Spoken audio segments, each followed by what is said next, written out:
ஏன் நான் செய்யும் ஜெபங்களுக்கு மட்டும் பதில் கிடைப்பதே இல்லை என்று குழப்பத்தோடு இருக்கும் ஆத்துமாவே, இன்று கர்த்தர் உங்களுக்கு சொல்லுவது யாக்கோபு 5:16.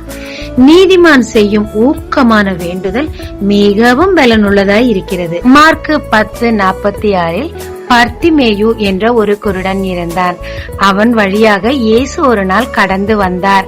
அவர் இயேசுவை மிக நம்பினார். தீர்க்க தரிசனங்களை மிக மிக விசுவாசித்தார். எனவே சத்தமிட்டு, தாவீதின் குமாரனே எனக்கு இறங்கும் என்று கத்தினார். ஆனால் சுற்றி இருந்த கூட்டத்தாரோ பேசாதபடிக்கு அவனை அதட்டினார்கள். அநேகராய் இருந்த போதிலும் அவர்கள் அதட்டுவதை பார்த்து அவர் இயேசுதான் சொல்லி கன்ஃபார்ம் பண்ணிக்கிட்டார்.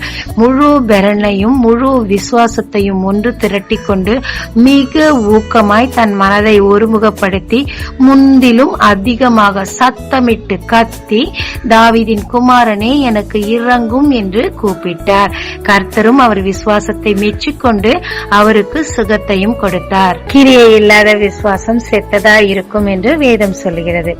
இயேசு கிறிஸ்து பர்த்திமேயின் விசுவாசத்தை மிகவும் மெச்சிக்கொண்டு அவருக்கு அற்புதத்தை செய்ய, தேவனை பிரியப்படுத்த பர்த்திமேயு என்னென்ன கிரியைகள் செய்தார் என்பது முழு செய்தி அம்புக்குறியோடு இணைக்கப்பட்டிருக்கிறது.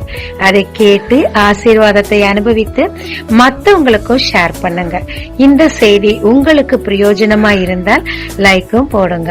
சப்ஸ்கிரைப் செய்து எங்களை உற்சாகப்படுத்தியவர்களுக்கு இயேசு கிறிஸ்துவின் நாமத்தில் எங்கள் நன்றிகளை தெரிவித்துக் கொள்கிறோம். இயேசு கிறிஸ்துவின் மூலம் உங்களை வாழ்த்தும் ஜீசஸ் விஷன்.